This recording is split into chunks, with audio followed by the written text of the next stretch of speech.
በቃ ተረጂ እሺ ካሜራ አለ እየተባልክ ነው። በቃ አንተ ምን ሆነሃል እንዴ?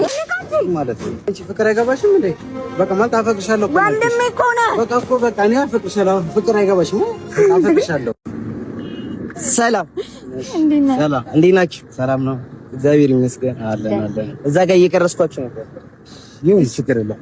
እሺ ፍቅረኛ ማቾች ናችሁ? አዎ ፍቅረኛ ማቾች አይደለም። ምንድን ናችሁ ማለት? እሷ አታውቅም ማለት ወንድሟ እናት ነው ብላ ልታስብ ትችላለች። እሷ ግን እኔ እወዳታለሁ። እኔ ጋር ታለው ማለት እኔ ጋር ሌላ ነገር አለ። ዝም በል ውሸቱ እት ነው እንግዲህ ይኸውልህ የሆነ ለእሷ ያለኝን ነገር ማለት የምገልጽበት ምክንያት ነበር የፈለኩት። ማለት እንደውም የአጋጣሚ መፈጠሩ ለእኔ በጣም አሪፍ ነው እና በቃ በዚህ አጋጣሚ አፈቅርሻለሁ። እየቀለድን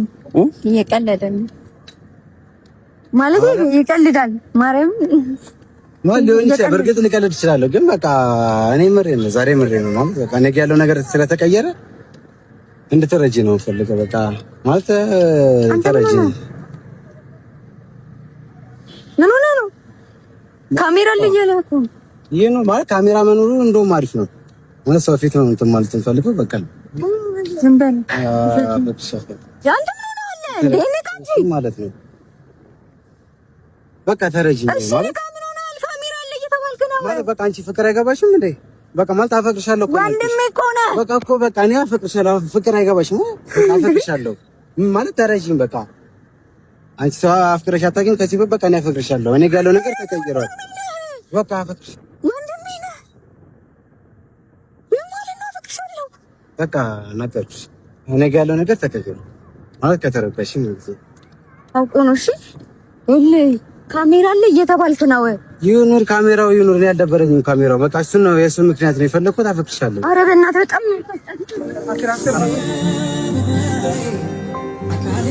ኧረ በቃ ሰላም ጤና ይስጥልኝ። እንዴት አላችሁ? እንዴት ቆያችሁ? በጣም የሚገርም ትዕይንት ነው ያያችሁት። እንግዲህ አሁን የተመለከታችሁት ቆይ መጀመሪያውኑ ይሄ ነገር ድራማ ነው እንበል፣ በቃ እውነት አይደለም ድራማ ነው እንበል። ድራማ እንግዲህ የሆነ አንድ የራሱ ዓላማ አለው። ድራማ ሲሰራ የሆነ ነገር ሊያስተምር ነው የሚሰራው። ይህ ነገር ድራማ እንኳን ቢሆን ምንድን ነው እሱ ለማስተማር የተፈለገው? አንደኛ ጥያቄ። ወይል እንግዲህ ከሁኔታው ደግሞ እንዳያችሁት ድራማ እንዳልሆነ ነው የሚያስረዳው። ስለዚህ አንደኛ ከሞራል ሕግ አንጻር ሲታይ፣ ሁለተኛ ከሀገሪቷ የመተዳደሪያ በተለይም የቤተሰብ ሕግ አንጻር ይህ ልጅ ወንጀለኛ የሚያስብለውን ነገር ነው የሰራው። እንግዲህ መቼም ያው ሀገሪቷ የራሷ ሕግ እንዳላት ይታወቃል። እናም በቤተሰብ መካከል እንዲህ አይነት ግንኙነት ይፈጠር ዘንድ የቤተሰብ ሕግ መምሪያዎች ያው የሚታወቁ ናቸው። እኔ በደንብ ዲቴይሉን ባላቀውም። ስለዚህ እስቲ ቆይ እዛኛው ሕግ ላይ የቤተሰብ የሀገሪቷ ሕግ የምንለው ምናልባት የሀገሪቷ ሕግ እስቲ ትንሽ ቆየት ይበላል። ግን እስቲ ከሞራሉ ሕግ አንጻር እንሄድ። በየትኛው የሞራል ሕግ ነው ይሄ ልጅ እንዲህ ሁኔታ ላይ የደረሰው? በነገራችን ላይ እንደው ሀገሪቱ ሕግን ታስከብራለች ተብላ የምትጠበቅ ከሆነ ይሄ ልጅ የግድ በሕግ መጠየቅ አለበት። በሕግ መጠየቅ አለበት። ይህ ምንም አንድና ሁለት የሚያስብል አይደለም። መጠየቅ አለበት። እናም ማስተማሪ የሆነ ቅጣት ማግኘት አለበት። እንግዲህ ወንድሜ ነው ያለችው። እንግዲህ ወንድምነቱ ያው ይታወቃል። ምን አይነት ወንድም? የስጋ ወንድም ነው እንግዲህ እየተባለ ያለው። ምናልባት አንዳንድ ጊዜ አንዳንድ ሰዎች ያጎት ልጅ ወይ ደግሞ እንዲህ ያክስት ልጅ ወንድም ብለው ይጠራሉ። ያም እንኳን ቢሆን ስቲል ቤተሰብ ነው። ስለዚህ በሕግ ያስጠይቀዋል። ስለዚህ እንደ ሕግ የሀገሪቷ ሕግ መተዳደሪያ ካለ መጠየቅ አለበት ብዬ ነው እኔ የማምነው። እዛ ጋር ሳንደርስ ግን ለመሆኑ የት አድጎ ነው የት ሀገር አድጎ ነው ይህን ያህል የዘቀጠ ሞራል ያለው ይሄ ሰው?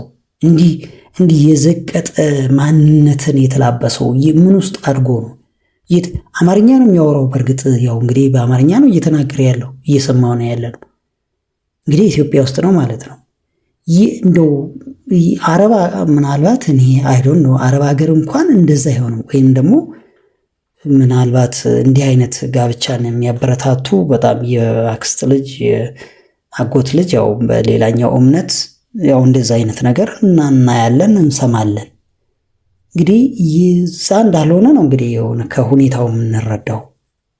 ስለዚህ የታደገ ምን እንዲህ ዝም ከተባለ እኮ አሁን ይሄ ነገር ዝም የሚባል ከሆነ እንደ ሕግ የሆነ የማይጠየቅ ከሆነ በቃ እንዲህ አይነት ነገር ኖርማል ነው ማለት ነው። በቃ ሀገሪቷ አፕሩቭ እያደረገች ነው ማለት እንዲህ አይነት ነገር ኖርማል እንደሆነ አፕሩቭ እያደረገች ነው። እኔ እንደዛ ነው የምረዳው። ስለዚህ አንድ ነገር መደረግ አለበት። ለማንኛቸውም አስተያየታችሁን አካፍሉን። የሚባል ሰው የሚገለበጥ ሰው አይደለም። ተው እንጂ እናውቃለን እኮ እንድፈት ዘመድ እንደሆናችሁ አባታችሁ አንድ እንደሆነ እናውቃለን እኮ እናውቃለን።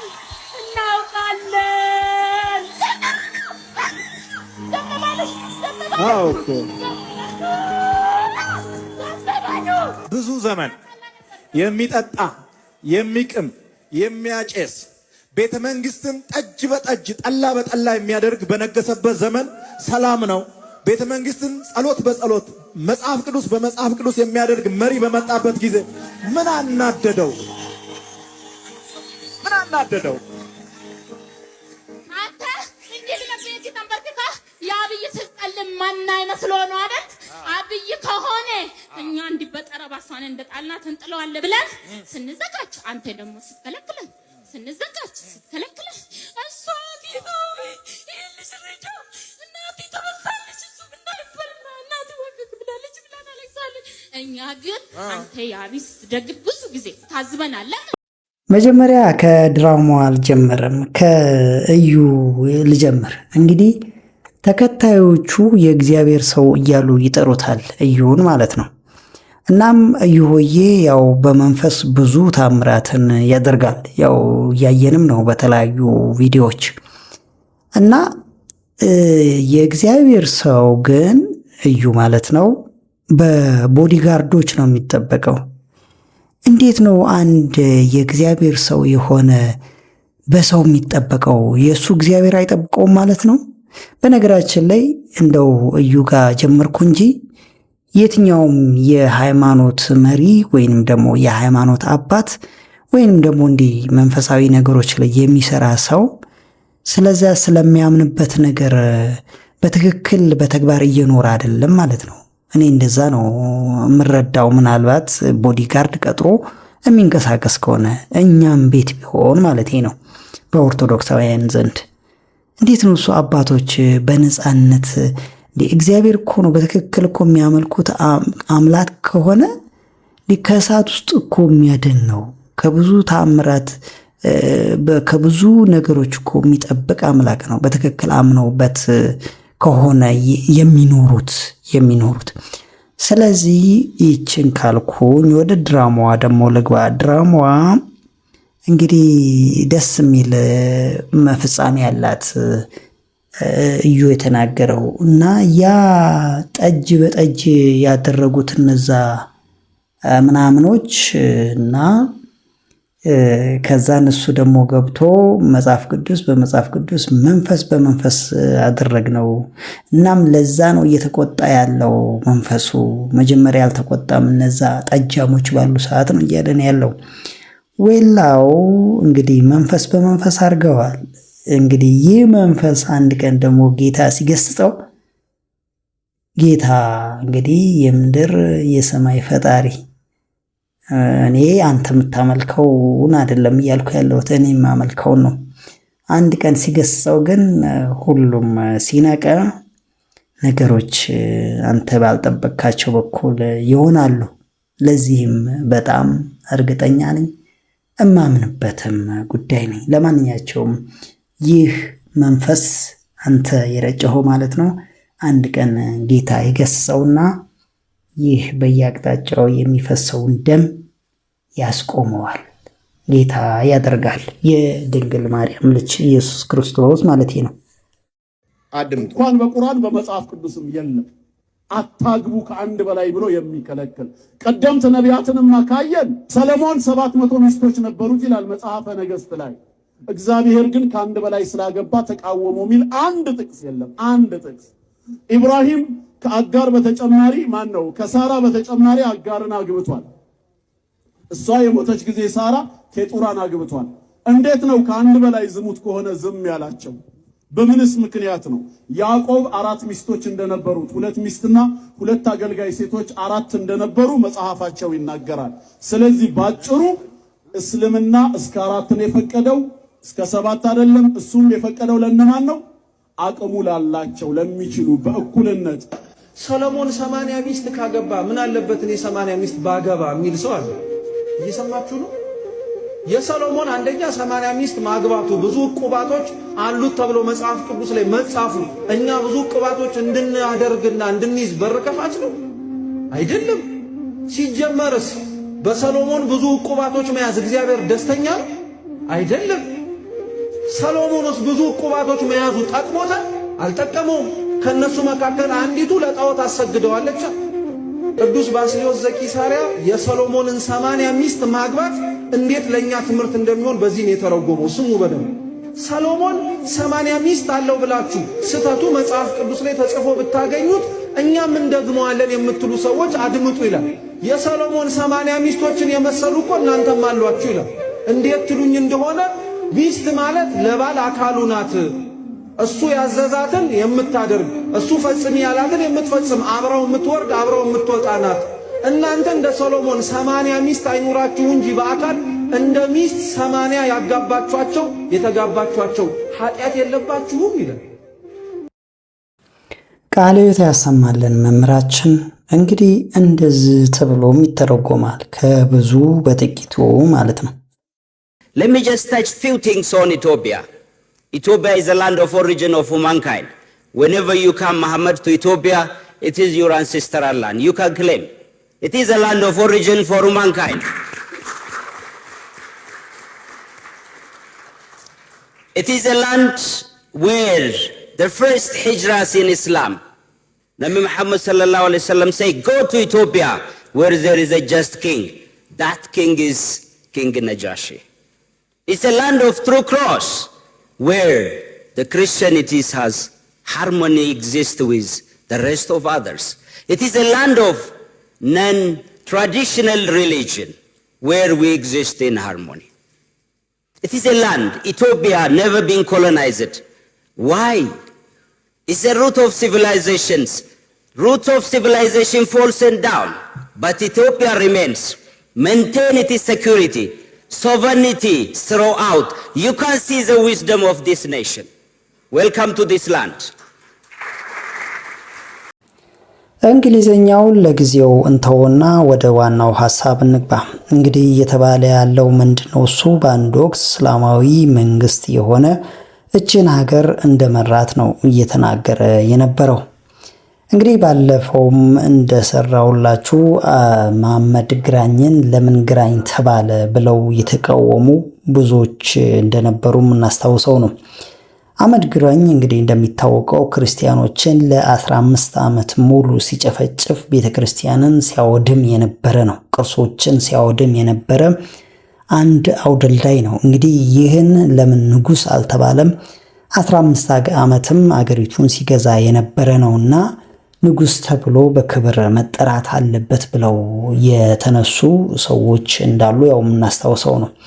ልክ እንደዛው ሁሉ አልነጃሺ ወይንም ደግሞ ነጃሺ የተባለ አንድ መንግስት በአንድ ወቅት እችን ሀገር መርቷን ነው እያለ ያለው።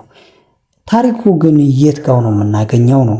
ነጃሺ የሚባል በታሪክ ተጽፎ ያለ እችን ሀገር የመራ እስላማዊ የሆነ መንግስት የት ጋው ነው የተጻፈው? የት ጋው ነው እሱ እየተባለ ያለው? ምናልባት አንዳንድ ጊዜ እኮ ባይጻፍ እንኳን በአፈ ታሪክ እኮ የሚነገር ነገር አለ እና ነጃሺ የሚባል መስጊድ እናውቃለን ትግራይ ክልል ውስጥ ያለ። ከዛ ውጪ ግን ነጃሺ የሚባል ሀገሪቷን የመራ እስላማዊ መንግስት የለም። እንግዲህ ምንም እንደው በአፈ ታሪክ እንኳን የሚቀርልን ነገር የለም። እና ነገሩ እንደው ከስር ብናጠራውና በትክክል ያለንበትን ሁነት ብንረዳ መልካም ነው። ይህ ለረጅም ዘመን አብረን እንድንኖር ያደርገናል። አለበለዚያ ግን ታሪክን በመከለስ በመበረዝ የማይሆን ታሪክን በማምጣት ወደ አላስፈላጊ ነገሮች ትውልድ እንዳይቀጥል የማድረግ እሳቤ ብዬ እለዋለሁ እኔ እንደዚህ አይነት አካሄዶች። ስለዚህ ያ ከመሆኑ ይልቅ ተስማምተን ታሪክን መሰረት አድርገን በአንድ ላይ በተለይ እቺ ሀገር ደግሞ ተቻችሎ በመኖር በጣም የምትመሰገን በጣም ትልቅ ቦታ ያላት ናት። የተለያዩ ሃይማኖቶች የተለያዩ ብሔር ብሔረሰቦች ተቻችለው የሚኖሩባት በእርግጥም እንግዲህ ብዙ ነገር እየተሰራባት እንዳለ እናውቃለን። ግን እንደዛም ሆኖ እንደው በፈጣሪ በሚጠብቃት አምላክ ቸርነቱ በስቶላት ተቻችላ የምትኖር ሀገር ናት። እንግዲህ ይህንን እሴት ይህንን ነገር ለመበጥበጥ ለመከለስ የሚደረገው ነገር ከታሪክ አንጻር ያልሆነን ነገር አምጥቶ በመከለስ ትውልዱ ላይ የሆነ ነገር በመጫን የማይሆን ነገር መስራት ተገቢ አይደለም ብዬ ነው የማምነው እኔ። ዲያቆን መካ ካልገባውኝ እያለ ነው። እንስማና እስኪ መልስ ሰጣለን። ይሄ ቪዲዮ ሁላችሁም ሼር ፖስት አድርጉ። ሳውዲ አረቢያ ሄደ ሰው አለ ብትሄዱ የትራፊክ መንገድ ላይት ላይ ነን ሙስሊም ያልሆነ ሰው ወደ ቀኝ ታጠፍ ይላል። እኛ በዚህ ጋር አትለፉናለን እንደኛ። ዲያቆኑ እያወራ ያለው ስለዚህኛው መንገድ ነውና እዚህኛው መንገድ ላይ እንደምትመለከቱት ኖርማል ሃይዌይ መንገድ ላይ አይደለም። እዚህ ጋር ወደ መካ የሚያስኬድ መንገድ ነው። ይሄ መካ አንተ ምን ልትሰራ ነው የምትሄደው? ሲጀመር አይተም እዚህ ምን ልታረግ ነው? ለጉብኝት ነው። ይሄ የጉብኝት ስፍራ አይደለም። የኛ ሙስሊሞች የተቀደሰ የአምልኮ ስፍራ ነው። ሙስሊሞች ወደዚህ ስፍራ ለመሄድ እነሱ ሁላ ተራ እየጠበቁ ነው። እንኳን አንተ ማለት ነው። ቅቢያን ሪዋ ያለች ጎመን ቀንጣሿ ምች መታት ይባላል። ሲቀጥል መካ እንደ ሌሎች ስፍራዎች አይደለም። ሌሎች አካባቢ ላይ እንደፈለክ መሆን ይችላል። ይሄ ግን በቢሊዮን የሚቆጠሩ ፕላኔት እርዝ ላይ ያሉ ሙስሊሞች በአጠቃላይ የሚወክላቸው የተባረከና የተመረጠ ስፍራ ነው። እዚህ አካባቢ ላይ አንድ አማኝ ወይም ጣዖት አምላኪ እዚህ አካባቢ ላይ አይችልም። ታችን አላህ ቁርአን ላይ ሲናገር ምን አለ? በምዕራፍ 9 ቁጥር 28 ላይ እናንተ ያመናችሁ አጋሪዎች እርጉዞች ናቸው፣ ያረከሱ ናቸው፣ ማለትም ጣዖት አምላኪያን ናቸው፣ አልነጹም። እነዚህ አካላት ወደዚህኛው የትም ቦታ እንደፈለጉ መሆን ይችላሉ፣ ግን እዚህ ስፍራ ላይ ግን በጭራሽ መሆን አይችሉም። መጽሐፍ ቅዱስ ላይም ተመሳሳይ ነው። ኢሳይያስ ምዕራፍ 52 ቁጥር 1 ላይ ካያችሁ ቅድስቲቱ ከተማ ኢየሩሳሌም ሆይ ይልና ምን ይላል? ያልተገረዘና እርኩስ ከእንግዲህ ወዲህ አይገባብሽም ይላል። ስለዚህ ኢየሩሳሌም ቅድስት ስለሆነች ያልተገረዘና እርኩስ አይገባም እዚህ ማለት መጽሐፍ ቅዱስም ያስቀምጣል። እኛ ሙስሊሞች ደግሞ መካ በዚህ ተመሳሳይ ነው። ከዚህ ባለፈ ግን በተለያዩ በቤት ሰራተኝነት በምናምን ሃይማኖት ምንም ሳይለይ የተለያዩ አካላት ሳውዲ ሄደው እንደሚሰሩ ይታወቃል። የተለያዩ ቱሪስቶችም ወደ መዲና ኢቭን የሄዱ ቱሪስቶች አሉ ነን ሙስሊሞች።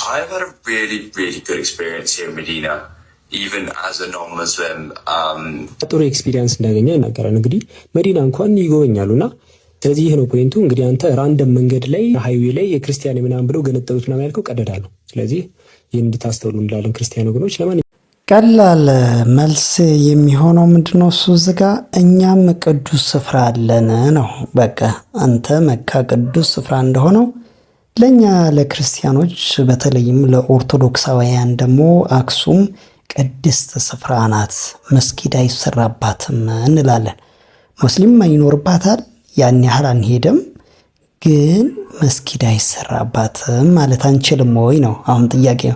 አይኖ ክርስቲያኖች ልክ እንዳልከው ጣዖት አምላኪዎች ስለሆኑ እናንተ ይህን ያህል ቦታ አያስፈልጋችሁም፣ ይህን ያህል ክብርም አያስፈልጋችሁም የምትል ከሆነ እንግዲህ ጸቡ ከራስህ ነው ማለት ነው። ብዙ ብለሃል። ብቻ ባጭሩ ችን ተናግሬ ላቁም።